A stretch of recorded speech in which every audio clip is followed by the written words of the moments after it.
ನಿಮ್ಮ ಬಿಸ್ನೆಸ್ ಯಾವುದೇ ಇರಲಿ ಅದನ್ನು ಪ್ರಚಾರ ಮಾಡಬೇಕಾದ್ರೆ ಸುಮನ್ ಟಿವಿಯಿಂದಲೇ ಸಾಧ್ಯ. ಕೂಡಲೇ ಸಂಪರ್ಕಿಸಿ.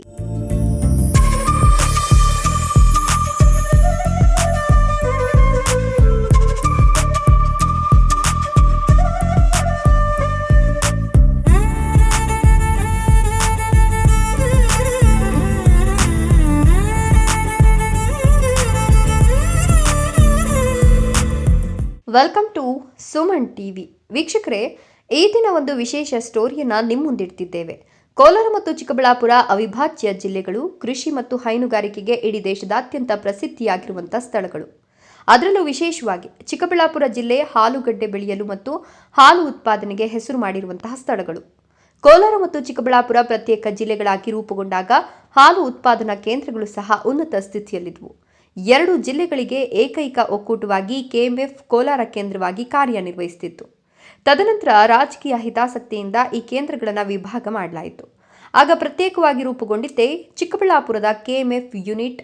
ಕಳೆದ 2 ವರ್ಷಗಳಿಂದ ಚಿಕ್ಕಬಳ್ಳಾಪುರದ ಕೆಎಂಎಫ್ ಯೂನಿಟ್ ಇಡೀ ಕರ್ನಾಟಕದ ಗಮನ ಸೆಳೆದಿದೆ.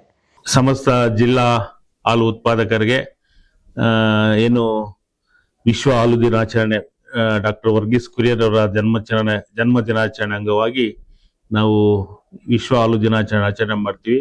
ಆ ಒಂದು ವಿಶ್ವ ಹಾಲು ದಿನ ಪ್ರಯುಕ್ತ ಸಮಸ್ತ ನಾಗರಿಕರಿಗೆ, ನಮ್ಮ ಹಾಲು ಉತ್ಪಾದಕರಿಗೆ ಶುಭಾಶಯಗಳು ತಿಳಿಸ್ತಾ, ಪ್ರಸ್ತುತ ಚಿಕ್ಕಬಳ್ಳಾಪುರ ಜಿಲ್ಲಾ ಹಾಲು ಒಕ್ಕೂಟದಲ್ಲಿ ದಿನವೈ 5 ಲಕ್ಷ ಲೀಟರ್ ಸರಾಸರಿ ಹಾಲು ಶೇಖರಣೆ ಮಾಡ್ತಾ ಇದ್ವಿ.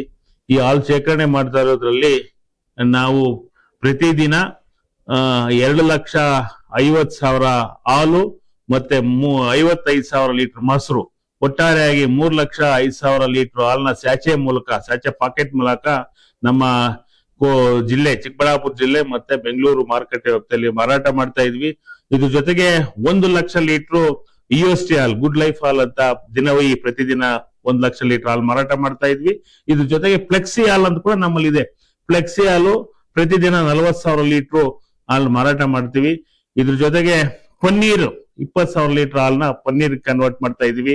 ಆಮೇಲೆ ನಮ್ಮ ಉತ್ಪನ್ನಗಳು ಏನಿವತ್ತು ಮೈಸೂರು ಪಾಕು, ಪೇಡ, ಧಾರವಾಡ ಪೇಡ, ಕೋವಾ, ಬೆಣ್ಣೆ, ತುಪ್ಪ ಮತ್ತೆ ನಾವು SMP ಪೌಡರ್ ಮಾಡ್ಲಿಕ್ಕೆ ಅಂತ ಉಳಿದಂತ ಹಾಲನ್ನ ಬಳಕೆ ಮಾಡಿ ಏನ್ ನಮ್ಮಲ್ಲಿ ಇವತ್ತು ಉತ್ಪಾದನೆ ಆಗ್ತಾ ಇರ್ತಕ್ಕಂಥ ಹಾಲನ್ನ ಎಲ್ಲ ಹಾಲನ್ನು ಕೂಡ ನಾವು ಯಾವುದೇ ರೀತಿ ಸಮಸ್ಯೆ ಇಲ್ಲದೆ ವಿಲೇವಾರಿ ಮಾಡ್ತಾ ಬರ್ತಾ ಇದೀವಿ. ಜೊತೆಗೆ ಇವತ್ತು ನಮ್ಮಲ್ಲಿ ಹಿಂದೆ ಇಲ್ಲಿ ಮೈಸೂರು ಪಾಕ್ ಆಗ್ಲಿ, ಪೇಡ ಆಗ್ಲಿ, ಧಾರವಾಡ ಪೇಡ ಆಗ್ಲಿ, ಕೋವಾ ಆಗ್ಲಿ ಯಾವುದಿಲ್ಲ, ಎಲ್ಲವೂ ಕೂಡ ನಾವು ಹೊಸದಾಗಿ ಇವತ್ತು ಅದನ್ನ ಉತ್ಪಾದನೆ ಮಾಡಿ ಎಲ್ಲ ನಮ್ಮ ಗ್ರಾಹಕರಿಗೆ ದಿನವೇ ಸುಮಾರು 150ರಿಂದ 200 kg ಅಷ್ಟು ಸ್ವೀಟ್ಸ್ ನಾವು ಇವತ್ತು ನಮ್ಮ ಗ್ರಾಹಕರಿಗೆ ನೇರವಾಗಿ ಕೊಡ್ತಾ ಇದ್ವಿ. ಜೊತೆಗೆ ಇವತ್ತು ಹಿಂದೆ ನಮ್ಮಲ್ಲಿ 250ರಿಂದ 300 kg ಪನ್ನೀರ್ ಮಾರಾಟ ಆಗ್ತಾ ಇತ್ತು. ಇವತ್ತು ಸುಮಾರು 2,000ರಿಂದ 2,500 kg ಅಷ್ಟು ದಿನವೈ ಪನ್ನೀರ್ ಕೂಡ ನಾವು ಮಾರಾಟ ಮಾಡಿ ಇವತ್ತು ಹಿಂದೆ ಬಟವಾಡ ಕೂಡ ರೈತರಿಗೆ ಮಾಡೋ ತಡ ಆಗ್ತಾ ಇತ್ತು. ಇವತ್ತು ಕರಾರುವಕ್ಕಾಗಿ ಪ್ರತಿ 15 ದಿವಸಕ್ಕೊಮ್ಮೆ ರೈತರಿಗೆ ಬಟವಾಡ ಕೂಡ ನಾವು ಮಾಡ್ತಾ ಇದ್ವಿ.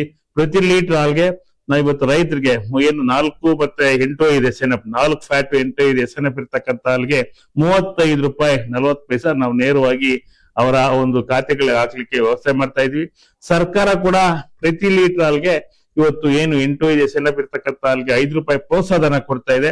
ಅದು ಕೂಡ ಜನರಲ್ ಕ್ಯಾಟಗರಿ ವರೆಗೆ ಜೂನ್ ತನಕ ಬಂದಿದೆ.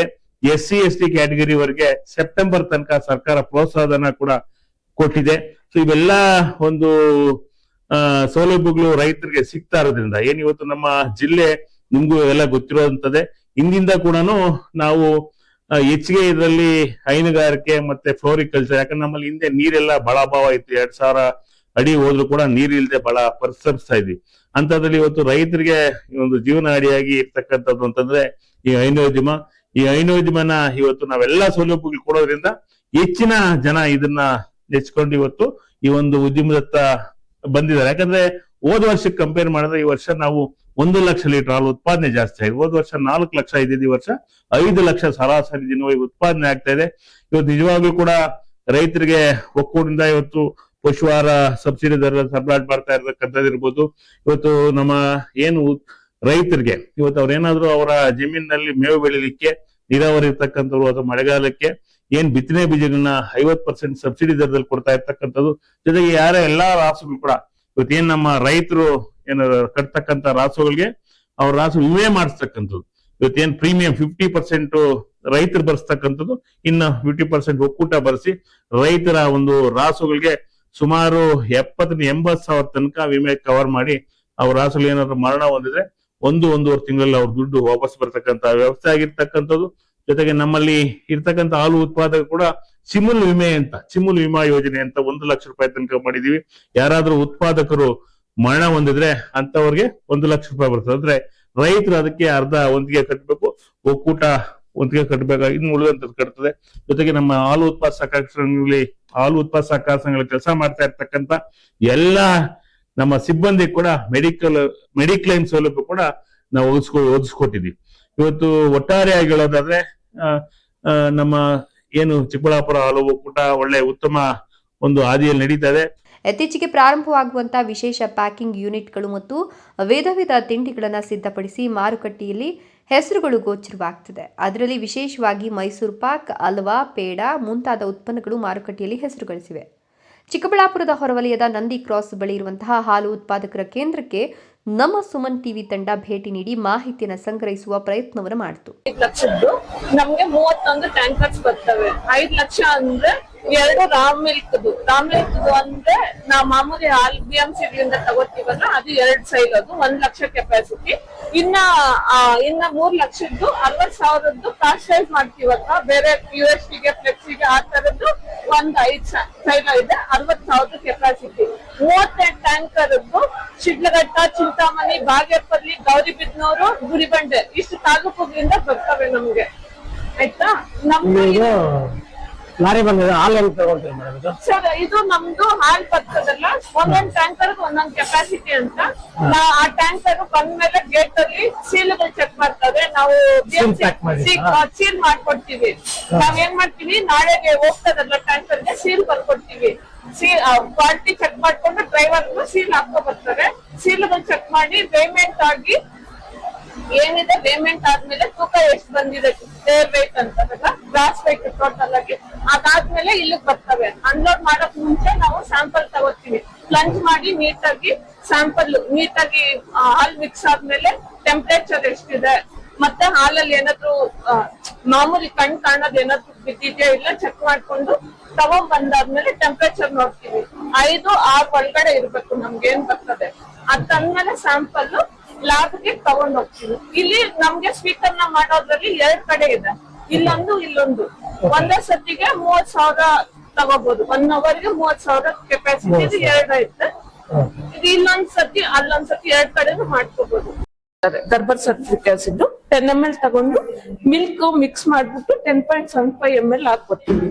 ಹಾಕದ್ಮೇಲೆ 1 ml ಆಲ್ಕೋಹಾಲ್ ಅದು ಹಾಕಿ ಮಿಕ್ಸ್ ಮಾಡಿ ಹಾಕೊಡ್ತೀವಿ. ಅದು ಫ್ಯಾಟ್ ಹಾಕ್ಬಿಡು. ಇದಾಕ್ತೀನಿ. ಮತ್ತೆ ಎಲ್ಲ ನೋಡ್ತೀವಿ 27 ಡಿಗ್ರಿಗೆ ಎಷ್ಟು ಡಿಗ್ರಿ ಬರುತ್ತೆ. ಇದು ಲ್ಯಾಕ್ಟೋಮೀಟರ್ ಅಂತ ಹೇಳ್ತಾರೆ. ಹಾಲಲ್ಲಿ ಡಿಗ್ರಿ ನೋಡ್ತೀವಿ ಅಂತಾರಲ್ಲ, ಅದೇ ತರನೇ ಇದ್ರಲ್ಲಿ ರೀಡಿಂಗ್ಸ್ 20ರಿಂದ 35 ವರೆಗೂ ಇರ್ತದೆ. ನಮ್ಗೇನು 28 ಬಂದ್ರೆ ಕ್ವಾಲಿಟಿ ಓಕೆ ಇದೆ, ಗುಡ್ ಮಿಲ್ಕ್ ಅಂತ ಅರ್ಥ. ತಗೋತೀವಿ. ಇಲ್ಲಾದ್ಮೇಲೆ ಪ್ರೊಸೆಸಿಂಗ್ ಮಾಡಕ್ಕೆ ಇದೊಂದು ಅದೊಂದು 2 ಒಂದೇ. ಪಾಶ್ಚರೈಸರ್ ಅಂತ ಹೇಳ್ತೀವಿ. 20,000 ಲೀಟರ್ 1 ಗಂಟೆಗೆ ಮಾಡ್ಕೋಬಹುದು. ಪಾಶ್ಚರೈಸ್ ಮಿಲ್ಕ್ ಅಂದ್ರೆ ನಾವು ಬರೋ ಹಾಲ್ನ 72 ಡಿಗ್ರಿಗೆ ಹೀಟ್ ಮಾಡಿ ಸಡನ್ ಆಗಿ ಮತ್ತೆ ಕೂಲ್ ಮಾಡ್ತೀವಿ. 4 ಗಂಟೆಗೆ ಕೂಲ್ ಮಾಡಿ 15 ಸೆಕೆಂಡ್ ಹೋಲ್ಡ್ ಮಾಡೋದನ್ನ ಪಾಶ್ಚರೈಸೇಷನ್ ಅಂತ ಹೇಳ್ತೀವಿ. ಅದು ಬಂದಿದ್ದನ್ನ ಇದು ಸೈಲೋಸ್ ಇದೆ, PMSC ಅಂತ ಅಂದ್ರೆ ಪಾಶ್ಚರೈಸ್. ಆಫ್ಟರ್ ಪ್ರೊಸೆಸಿಂಗ್ ಏನಾಗುತ್ತೆ ಅದನ್ನ ಇದೇ ಸ್ಟೋರ್ ಮಾಡ್ಕೊತೀವಿ. ಇಲ್ಲಿ ಕ್ರೀಮ್ ಸಪರೇಟ್ ಮಾಡ್ಕೊತೀವಿ. ಕ್ರೀಮ್ ಸಪರೇಷನ್ ಅಂದ್ರೆ ನಮ್ಗೆ toned milk, double toned milk ಆತರ ಡಿಫ್ರೆಂಟ್ ಇರ್ತದಲ್ಲ, ಅದ್ರ ಪ್ರಕಾರ ನಮಗ್ ಬರೋ ಹಾಲಲ್ಲಿ 4-1, 4-2 ಫ್ಯಾಟ್ ಇರೋದ್ರಿಂದ ನಮ್ಗೆ 3-1 ಬರೋದ್ರಿಂದ ಎಕ್ಸ್ಟ್ರಾ ಏನಿರ್ತದ ಅದನ್ನ ನಾವು ಸಪರೇಟ್ ಮಾಡ್ಕೊಳಕ್ಕೆ ಸಪರೇಟರ್ ಇದೆ. ಸಪರೇಟ್ ಆಗಿ ಆಟೋ ಸ್ಟ್ಯಾಂಡರ್ಡೈಸೇಷನ್ ಅಂತ ಇದೆ. ಎಲ್ಲ ಇದು ಸಾಫ್ಟ್ವೇರ್ ಮುಖಾಂತರ ಮಾಡ್ಕೊಡೋದು. ಆಟೋಮೇಷನ್ ಇದು ಸಿಸ್ಟಮ್ ಅಲ್ಲೇ ಅಲ್ಲಿ ನಾವ್ ಇಷ್ಟು ಅಂತ ಪ್ರೋಗ್ರಾಮ್ ಸೆಟ್ ಮಾಡಿದ್ರೆ ಅದ್ರ ಪ್ರಕಾರ ಹಾಲ್ ಸಪರೇಟ್ ಆಗಿ ಸೈಲೌಟ್ ಹೋಗುತ್ತೆ. 20,000 ಲೀಟರ್ 1 ಅವರ್ ಅದ ಹೇಳಲ್ಲ. 72ಗೆ ಹೀಟ್ ಹಾಕಿ ಮತ್ತೆ ಕೂಲ್ ಆಗುತ್ತೆ ಅಂತ ಆಟೋಮೆಟಿಕ್ ಆಗಿ ಇದೆಲ್ಲ ಆಗುತ್ತೆ. ಒಂದ್ ಕಡೆ ಹಾಲ್ ಹೋಗ್ತಾ ಇರುತ್ತೆ, ಒಂದ್ ಕಡೆ ಕೂಲ್ ಆಗಿ ಬರ್ತಾ ಇರ್ತದೆ. ಈ ಸಂದರ್ಭದಲ್ಲಿ ನಮಗೆ ಗೋಚರವಾದಂತಹ ವಿಷಯಗಳು, ಒಂದು ದಿನಕ್ಕೆ 5 ಲಕ್ಷ ಲೀಟರ್ನಷ್ಟು ಹಾಲು ಸಂಗ್ರಹಣೆಯನ್ನು ಮಾಡುವ ಶಕ್ತಿಯನ್ನು ಈ ಕೇಂದ್ರ ಹೊಂದಿದೆ. ಜೊತೆಗೆ ಪ್ಯಾಕಿಂಗ್ ಯೂನಿಟ್ ಸಹ ಶೀಘ್ರದಲ್ಲೇ ಪ್ರಾರಂಭವಾಗಲಿದೆ. ರೈತರ ಜೀವದ ನಾಡಿಯಾಗಿರುವಂತಹ ಹೈನುಗಾರಿಕೆ ರೈತರಿಗೆ ಜೀವನೋಪಾಯಕ್ಕೆ ಒಂದು ದಾರಿಯಾಗಿದೆ. ರೈತರಿಂದ 1 ಲೀಟರ್ಗೆ 34 ರೂಪಾಯಿಗೆ ಕೊಂಡುಕೊಡುವಂತಹ ಹಾಲನ್ನು ಇಲ್ಲಿ ವಿವಿಧ ಸಂಸ್ಕರಣೆಗಳ ಮೂಲಕ ಹಾಲು, ಮೊಸರು, ಹಾಲಿನ ಪೌಡರ್ ಹೀಗೆ ಸಿಹಿ ಪದಾರ್ಥಗಳಾಗಿ ರೂಪುಗೊಳ್ಳುತ್ತವೆ. ಇಲ್ಲಿ ಉತ್ಪಾದನೆಯಾಗುವಂತಹ ಹಾಲನ್ನು ಸಂಸ್ಕರಣೆಗೊಳಿಸಿ ಆಂಧ್ರಪ್ರದೇಶ, ತಮಿಳುನಾಡು ಹಾಗೂ ಕೇರಳಕ್ಕೆ ಮಾರಾಟ ಮಾಡಲಾಗುತ್ತದೆ. ನಮ್ಮಲ್ಲಿ ನಂದಿನಿ ಪಾರ್ಲರ್ಸು, ಫ್ರಾಂಚೈಸೀಸು ಮತ್ತು ಏಜೆನ್ಸೀಸ್ ಅಂತ ನಾವು ನಮ್ಮ ಗ್ರಾಹಕರಿಗೆ ಕೊಡ್ತೀವಿ. ಒಂದು ಪಾರ್ಲರ್ ಇಂದ ಇನ್ನೊಂದು ಪಾರ್ಲರ್ಗೆ ಮಿನಿಮಮ್ 1 ಕಿಲೋಮೀಟರ್ ದೂರ ಇರಬೇಕು. ಯಾರಾದ್ರೂ ಆಸಕ್ತಿ ಅಂತ ಇರ್ತಕ್ಕಂಥವ್ರು ನಮ್ಮಲ್ಲಿ ಬಂದು ಅರ್ಜಿ ಕೊಟ್ರೆ ನಮ್ಮ ಅಧಿಕಾರಿಗಳು ಅಲ್ಲಿಗೆ ಭೇಟಿ ನೀಡಿ ಪರಿಶೀಲಿಸಿ ಏನ್ ನಮ್ಮ ಷರತ್ತು ನಿಬಂಧನೆಗಳು ಇರ್ತದೋ ಅದರ ಪ್ರಕಾರ ಅವರಲ್ಲಿ ನಾವು MOU ಮೆಮೊರಾಂಡಮ್ ಆಫ್ ಅಗ್ರಿಮೆಂಟ್ ಮಾಡ್ಕೊಂಡು ಅದರ ಪ್ರಕಾರ ನಾವು ಅವ್ರಿಗೆ ಹಾಲನ್ನ ಸರಬರಾಜು ಮಾಡ್ತೀವಿ. ನಮ್ಮ ಎಲ್ಲ ಹಾಲು ಉತ್ಪನ್ನ ಸರಬರಾಜು ಮಾಡ್ತೀವಿ. ಅದ್ರ ಪ್ರಕಾರ ಪ್ರತಿದಿನ ಅವರು ಮಾರಾಟ ಮಾಡಿ ನಮಗೆ ಏನು ಪೇಮೆಂಟ್ ಮಾಡ್ಬೇಕು ಅದನ್ನ ಮಾಡ್ತಾ ಇರ್ಬೇಕಾಗತ್ತೆ. ಉದಾಹರಣೆಗೆ ಅವರು ಏನ್ ಅವರ ಒಂದು ಬಿಸ್ನೆಸ್ ನೋಡ್ಕೊಂಡು ಅಂದಾಜ್ಮೇಲೆ ಅವ್ರು ನಮ್ಗೆ ಇಷ್ಟು ಅಂತ ನಮ್ಗೆ FD ಕೊಟ್ಟಿರ್ತಾರೆ, ಫಿಕ್ಸ್ಡ್ ಡಿಪಾಸಿಟ್ ಕೊಟ್ಟಿರ್ತಾರೆ. ಅದ್ರ ತನಕ ನಾವು ಪ್ರಾಡಕ್ಟ್ ಸಪ್ಲೈ ಮಾಡ್ತಾ ಅದು ಮುಗಿದ್ರೆ ನಮ್ಗೆ ರಿಪೀಟ್ ಪೇಮೆಂಟ್ ಮಾಡ್ತಾ ಇರ್ಬೇಕಾಗ್ತದೆ. ಸೊ ಇದು ಡೈಲಿ ನಡೀತಾ ಇದೆ. ಯಾರಾದ್ರೂ ಕೂಡ ಇದರಲ್ಲಿ ಆಸಕ್ತಿ ಇರ್ತಕ್ಕಂತ ಯುವಕರಾಗಿರ್ಬೋದು ಅಥವಾ ಅಂಗವಿಕಲಾಗಿರ್ಬೋದು ಯಾರೇ ಬಂದ್ರು ಕೂಡ ಅವ್ರ ನಮ್ಗೆ ಅರ್ಜಿ ಸಲ್ಲಿಸಿದ್ರೆ ಆ ಅರ್ಜಿನ ಪರಿಶೀಲನೆ ಮಾಡಿ ತುರ್ತಾಗಿ ವಿಲೇವಾರಿ ಮಾಡಿ ಅವ್ರಿಗೆ ನಾವು ಒಂದು ಏಜೆನ್ಸಿ ಇರ್ಬೋದು ಅಥವಾ ಫ್ರಾಂಚೈಸಿ ಇರ್ಬೋದು ಅಥವಾ ಪಾರ್ಲರ್ ಕೊಡ್ಲಿಕ್ಕೆ ನಾವು ವ್ಯವಸ್ಥೆ ಮಾಡ್ತೀವಿ ನಮ್ಮ ಕಡೆಯಿಂದ. ವಿಶೇಷವಾಗಿ ಆಂಧ್ರದಲ್ಲಿ ಮಕ್ಕಳಿಗೆ ನೀಡುತ್ತಿರುವಂತಹ ಹಾಲು ಮತ್ತು ಹಾಲಿನ ಪೌಡರ್ ಇಲ್ಲಿಂದಲೇ ರವಾನೆ ಆಗ್ತದೆ. ಜಗತ್ಪ್ರಸಿದ್ಧ ತಿರುಮಲ ತಿರುಪತಿ ದೇವಸ್ಥಾನದ ಲಡ್ಡು ಸಿದ್ಧವಾಗಲು ಬೇಕಾಗಿರುವ ತುಪ್ಪವನ್ನು ಸಹ KMF ಮೂಲಕ ಕಳಿಸಿಕೊಡಲಾಗುವುದು ಒಂದು ವಿಶೇಷವಾಗಿದೆ. ಒಟ್ಟಾರೆಯಾಗಿ ಚಿಕ್ಕಬಳ್ಳಾಪುರ ಜಿಲ್ಲೆಯಿರುವಂತಹ ಈ ಒಂದು ವಿಶಿಷ್ಟ ಹಾಲು ಸಂಗ್ರಹ ಕೇಂದ್ರ ಸಾಕಷ್ಟು ನಿರುದ್ಯೋಗಿಗಳಿಗೆ ಉದ್ಯೋಗವನ್ನು ಕಲ್ಪಿಸಿಕೊಟ್ಟಿದೆ. ಹೈನುಗಾರಿಕೆಯೊಂದು ಉದ್ಯೋಗವಾಗಿ ಕುಟುಂಬ ನಿರ್ವಹಣೆಯ ಆಧಾರ ಸ್ತಂಭವಾಗಿದೆ.